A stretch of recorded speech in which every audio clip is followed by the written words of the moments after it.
नमस्कार, मैं मधुर परिहार channel 24 plus news के इस खास प्रोग्राम दिन विशेष में आपका हार्दिक स्वागत करती हूं। किसी को भी यह कहने का मौका मत दीजिए कि आप फला चीज नहीं कर सकते। भगवान पर भरोसा कीजिए। श्रीमद् भगवद गीता और भगवान गणेश की मूर्ति लेकर पहली बार अंतरिक्ष में जाने वाली, विश्व में भारत का नाम रोशन करने वाली भारतीय मूल की अमेरिकी अंतरिक्ष यात्री, पद्म भूषण से सम्मानित सुनीता विलियम्स महिला एक व्यक्तित्व अनेक की सच्ची कहानी है, जो अमेरिकी अंतरिक्ष एजेंसी नासा के माध्यम से अंतरिक्ष जाने वाली भारतीय मूल की दूसरी महिला हैं। आप नौसेना पोत चालक, हेलीकॉप्टर पायलट, परीक्षण पायलट, पेशेवर नौसैनिक, गोताखोर, तैराक, धर्मार्थ धन जुटाने वाली, पशु प्रेमी, मैराथन धाविका और अब अंतरिक्ष यात्री और विश्व कीर्तिमान धारक हैं। एक साधारण व्यक्तित्व से ऊपर उठकर सुनीता ने अपनी असाधारण संभाव्यता को पहचाना और कड़ी मेहनत और आत्मविश्वास के बल पर उसका भरपूर उपयोग करने वाली सशक्त नारी हैं। अपनी असाधारण सफलता से उन्होंने उन लोगों के लिए एक प्रतिमान तैयार किया है जो उनके पद चिन्हों पर चलना चाहते हैं।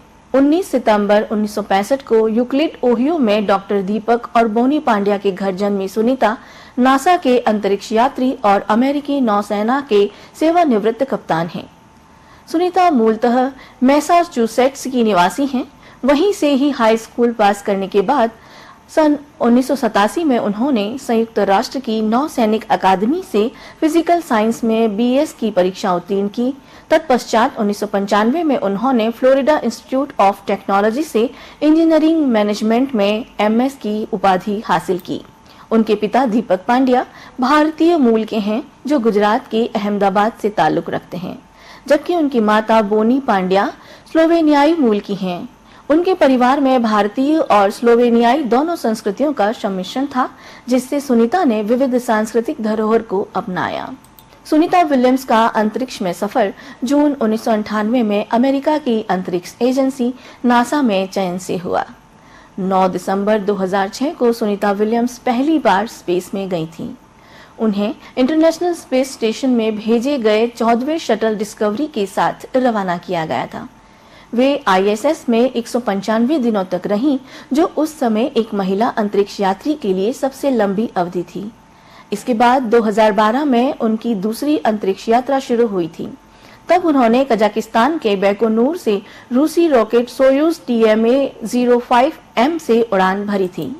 आज की दुनिया में जहां महिलाएं हर क्षेत्र में अपनी उत्कृष्टता का लोहा मनवा रही हैं, वहीं भारतीय अमेरिकी अंतरिक्ष यात्री सुनीता विलियम्स ने भी अंतरिक्ष में अपनी अमिट छाप छोड़ी है।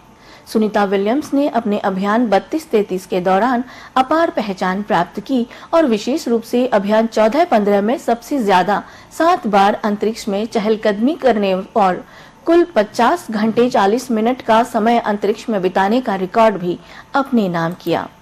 एक महिला के रूप में सबसे लंबी एकल अंतरिक्ष यात्रा का नया रिकॉर्ड उनके ही नाम हुआ है।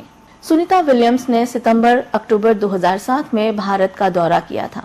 कार्य क्षेत्र में अपनी उपलब्धियों से उन्हें navy commendation medal 2, navy and marine Corp achievement medal, NASA अंतरिक्ष उड़ान पदक, सरदार वल्लभ भाई पटेल विश्व प्रतिभा पुरस्कार, ह्यूमैनिटेरियन सर्विस मेडल जैसे कई सम्मानों से सम्मानित किया गया है। सन 2008 में भारत सरकार द्वारा विज्ञान और अभियांत्रिकी के क्षेत्र में सुनीता विलियम्स को पद्म भूषण से सम्मानित किया गया था। वर्तमान में धरती से 400 किलोमीटर दूर अंतरिक्ष में फंसी सुनीता अपने एक साथी के साथ हैं और हाल ही में एक प्रेस कॉन्फ्रेंस में अपनी वापसी में देरी पर उन्होंने कहा कि इस पेशे में ऐसे ही चलती हैं चीजें। यह मेरी खुशी की जगह है। मुझे यहाँ अंतरिक्ष में रहना बहुत पसंद है। सुनीता विलियम्स आज भी विज्ञान और अंतरिक्ष अनुसंधान के क्षेत्र में प्रेरणा का स्रोत है। उनके अदम्य साहस, दृढ़ संकल्प और कार्यक्षमता ने उन्हें एक महान अंतरिक्ष यात्री और रोल मॉडल के रूप में स्थापित किया है। आप महिला सशक्तिकरण का प्रतीक हैं और करोड़ों बेटियों की प्रेरणा स्रोत भी हैं। आप सदैव स्वस्थ रहे, दीर्घायु हों। आज सुनीता विलियम्स के जन्मदिन पर हम उन्हें ढेर सारी शुभकामनाएं प्रेषित करते हैं। दिन विशेष में फिलहाल इतना ही। कल नए दिन विशेष में मैं मधुर लेकर आऊंगी कुछ और नई जानकारी। देखते रहिए चैनल 24 प्लस न्यूज। नमस्कार।